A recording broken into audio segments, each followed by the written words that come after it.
فوت شدہ شخص کی نماز روزوں کا فدیہ کیا ہے؟ زینت علی لاہور سے پوچھتے ہیں، کوئی شخص فوت ہو جائے اور اس کے ذمے ساری زندگی کی نمازیں اور روزے ہوں تو اس کے لیے کیا کیا جائے؟ کیا اس کے لیے کوئی ہیلہ وغیرہ ہے؟ بھائی وغیرہ وغیرہ تو کچھ بھی نہیں ہے۔ اس نے اگر وصیت کی تھی کہ میرے روزوں اور میری نمازوں کا فدیہ دیا جائے تو 1/3 مال میں سے، یعنی میت کے 1/3 مال میں سے نماز روزوں کا فدیہ دیا جائے گا، باقی 2/3 کو تقسیم کیا جائے گا، یعنی 1/3 کے اندر دیا جائے گا۔ 1/3 سے زیادہ اگر پیسہ اس میں جا رہا ہے تو پھر وہ غلط ہے، وہ وصیت کالعدم ہوگی۔ پہلی بات تو یہ۔ دوسری بات یہ ہے کہ روزوں کے فدیے کا تو حدیث میں صراحتاً ذکر ہے، نماز کے فدیے کو فقہا نے روزوں پر قیاس کیا ہے، کیونکہ نماز کی اہمیت روزے سے زیادہ ہے۔ علماء کہتے ہیں کہ جب روزے کا فدیہ شریعت میں ثابت ہے، جیسے کہ قرآن مجید میں ہے طعام فدیۃ طعام مسکین، ایک دن کا کھانا یعنی 2 ٹائم کا کھانا کسی مسکین کو کھلانا، جب روزے کے بارے میں ہے تو نماز کی اہمیت تو روزے سے زیادہ ہے۔ تو اس سے پتہ چلتا ہے کہ نماز کا فدیہ حدیث میں صراحت اس کا ذکر نہیں ہے، البتہ بلکہ اس کو فقہا قیاس سے بھی تعبیر نہیں کرتے، دلالت سے تعبیر کرتے ہیں کہ نماز کی اہمیت روزے سے بہرحال زیادہ ہے، تو امید کی جا سکتی ہے اللہ تعالیٰ سے کہ وہ جیسے روزوں کا فدیہ قبول کرتا ہے تو نماز کا بھی قبول کر لے گا۔ تو یہ امید کی وجہ سے اس پر فتویٰ دیا گیا ہے، حدیث میں کہیں اس کا تذکرہ صراحتاً نہیں ملتا۔ تو اس لیے جب تک کوئی زندہ ہے وہ روزے کی بھی قضا کرے گا، نماز کی بھی قضا کرے گا۔ جب قضا کرنا اس کے بس میں نہ رہے، بیمار ہو، تو پھر فدیہ کرے گا وہ اپنے مال میں سے، اور یا وصیت کر کے جائے گا۔ تو اگر اس نے وصیت نہیں کی ہے تو پھر لوگ بڑے پریشان ہوتے ہیں کہ پتہ نہیں ہمارے والدین کو قبر کا عذاب ہو رہا ہوگا، اور پھر ان کو عذاب سے بچانے کے لیے وہ پوری زندگی کی نمازوں کی کیلکولیشن کر رہے ہوتے ہیں، اور پھر وہ لاکھوں روپے نمازوں میں، روزے تو کم ہوتے ہیں، نمازیں تو بہت زیادہ ہوتی ہیں۔ ایک روزے کا فدیہ وہی ہے جو نماز کا فدیہ ہے، روزے تو محدود ہیں، نمازیں تو بہت 30 سال کی نمازیں ہیں، اس میں لاکھوں روپے لوگوں کے اس میں خرچ ہو جاتے ہیں۔ تو فتوے کی روح سے فتویٰ تو یہی ہے کہ اولاد پر واجب نہیں ہے اگر میت نے وصیت نہیں کی، لیکن اولاد اگر فدیہ کرے گی تو ثواب ملے گا، فتویٰ ہی ہے۔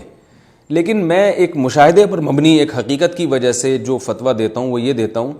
کہ جب میت نے وصیت بھی نہیں کی ہے تو اب اولاد ٹینشن نہ لے فدیے کی، کیونکہ اولاد کو یہ وہم ہوتا ہے کہ اگر ہم نے والد کی نمازوں کا فدیہ ادا نہیں کیا تو پتہ نہیں بیچاروں کے ساتھ قبر میں کیا ہو رہا ہوگا، تو یہ ہمیں کہیں گناہ نہ ہو، یا اخلاق کے بھی وہ خلاف سمجھتے ہیں، مروت کے خلاف۔ اس چکر میں وہ لاکھوں روپے ان کے جو ہے نا وہ فدیے میں لگ جاتے ہیں، جبکہ نماز کے فدیے کا صراحتاً حدیث میں تذکرہ بھی نہیں ملتا۔ تو اتنی ٹینشن اب لینے کی ضرورت نہیں ہے، کیونکہ اللہ تعالیٰ نے میت کے دنیا سے جانے کے بعد جو احادیث سے ہمیں ملتا ہے کہ اس کے وارثوں کو اب اللہ تعالیٰ نے زیادہ ترجیح دی ہے کہ بھئی یہ مال تمہارے وارثوں کا ہے اور اب اس کو اپنی دنیاوی حاجات میں استعمال کرو، حسب توفیق اللہ جتنا توفیق دے میت کے لیے صدقہ اور خیرات کر دیا کرو۔ تو اس لیے لوگ چونکہ وہمی بن رہے ہیں اور ٹینشن میں آ رہے ہیں، تو جو کہتے ہیں کہ جو اپنے لوگوں کے زمانے کے احوال کو جانتا ہو تو اس کے حساب سے جو فتویٰ دیا جاتا ہے وہ زیادہ بہتر ہوتا ہے۔ تو اس لیے میں مشورہ لوگوں کو یہی دیتا ہوں، وہ فتویٰ فی نفسی درست ہے کہ آپ پر واجب تو نہیں ہے، لیکن آپ نمازوں کا فدیہ دے دیں گے تو خوشی سے تو ثواب زیادہ ملے گا آپ کو، لیکن میں یہ مشورہ دیتا ہوں کہ اب اس ٹینشن میں پڑنے کی ضرورت نہیں ہے۔ اب ایک چیز ختم ہو گئی، والد صاحب نے نمازیں نہیں پڑھیں، وہ گناہ ان کے ذمے رہ گیا، تو کیونکہ قضا کی ہے تو گناہ کیا انہوں نے۔ اب اس کا طریقہ یہی ہے کہ آپ ان کے لیے توبہ استغفار کریں، توبہ استغفار کی کثرت کریں، اور جتنی اللہ توفیق دے ان کے لیے صدقات و خیرات کی وہ حسب توفیق آپ اپنی ضرورت کو دیکھ کر صدقہ کر دیا کریں، اس میں ان کو ثواب ملے گا۔ اور صدقے میں یہ نیت کر لیا کریں کہ اللہ ان کے جو بھی گناہ ہیں جن میں نماز چھوڑنے کا گناہ بھی شامل ہے، تو اپنے فضل سے اس گناہ کو معاف کر دے، اس صدقے کی برکت سے جو بھی آپ کو اللہ تعالیٰ ٹوٹی پھوٹی توفیق دے دیں۔ 30 سال کی نمازوں کے فدیے کا حساب لگانے کی ضرورت نہیں ہے، اس میں حرج بہت ہے، اور شریعت میں اس کا صراحتاً ثبوت بھی نہیں ملتا، وہ تو غریبی ہے اللہ کی طرف سے کہ اللہ اگر قبول کر لیں فدیہ تو ٹھیک ہے، نہیں تو اللہ نے کہیں بھی نہیں کہا صراحتاً کہ نمازوں کا فدیہ دو گے تو میں قبول کر لوں گا۔ تو زندگی میں تو مال میت کا جو زندہ تھے نا ان کا اپنا مال ہے، وہ اس میں جو چاہیں خرچ کریں، تو اس میں تو یہی کہا جائے گا کہ جب آپ نے نمازیں نہیں پڑھیں اور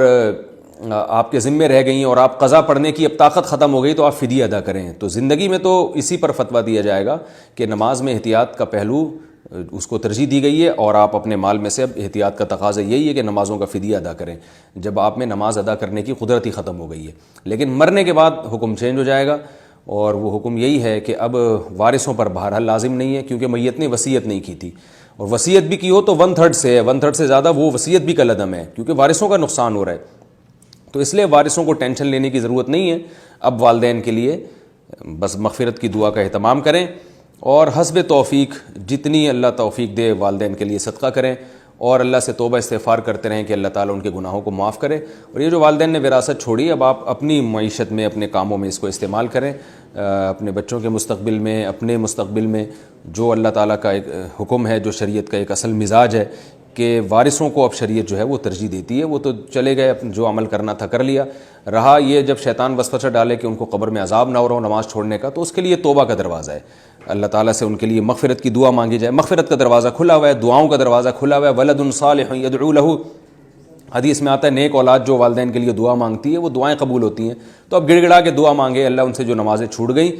وہ نمازیں تو معاف کر دے۔ تو فدیے کے تکلف میں جانے کی یعنی وہ فدیہ جو بہت زیادہ بن رہا ہو، چند نمازوں کا ہے وہ تو ٹھیک ہے، لیکن 20 30 سال کی نمازوں کا فدیہ ٹھیک ٹھاک بن جاتا ہے، تو وہ اس تکلف میں پڑھنے کی ضرورت نہیں ہے۔ تھوڑا بہت صدقہ خیرات جتنا اللہ توفیق دے کر دیں، اور ان کے لیے دعاؤں کا اہتمام کریں، تو اللہ کی رحمت سے امید ہے کہ یہ 30 سال کی نمازوں کے فدیے کے بغیر بھی اللہ تعالیٰ انشاءاللہ ان کی مغفرت کر دے گا، اگر اللہ چاہے۔ نہ چاہے تو بھائی فدیہ دے کے بھی مغفرت نہیں ہوگی، تو اب ہم اسی کے مکلف ہیں جتنی ہم میں طاقت ہے۔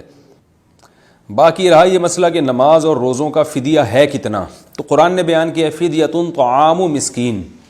مسکین کو کھانا کھلانا، یہ ایک روزے کا فدیہ ہے۔ اور نماز کا بھی فدیہ، تو چونکہ نماز کو روزے ہی پر یعنی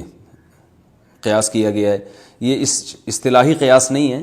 یہ ایک لغوی قیاس میں کہہ رہا ہوں اس کو، کیونکہ جو اصول فقہ پڑھنے والے ہیں وہ جانتے ہیں کہ یہاں قیاس نہیں ہے، اصل میں قیاس کے لیے جو شرطیں وہ یہاں نہیں پائی جاتی۔ تو ایک اللہ کی رحمت سے امید لگائی گئی ہے کہ جو اللہ نماز روزے کا فدیہ قبول کر لیتا ہے تو امید ہے کہ نماز کا بھی کر لے گا، کیونکہ نماز کی اہمیت تو بہرحال روزے سے زیادہ ہے۔ تو جو فدیہ دینا ہے وہ ایک نماز اور ایک روزے کا یہ ہے کہ مسکین کو 2 ٹائم کا کھانا کھلا دیں کسی غریب کو، یا 2.25 کلو گندم یا اس کی قیمت کسی غریب کو دے دیں، 2.25 کلو، بعض علماء کہتے ہیں 2.25 کلو گندم، اور بعض کی رائے ہے کہ 2.25 کلو، تو احتیاط اسی میں ہے کہ 2.25 کلو گندم یا اس کی قیمت دے دی جائے تو بھی فدیہ ادا ہو جائے گا۔ تو ایک نماز کا یا ایک روزے کا فدیہ ہوا 2.25 کلو گندم، اور بعض علماء کے نزدیک 2.25 کلو گندم۔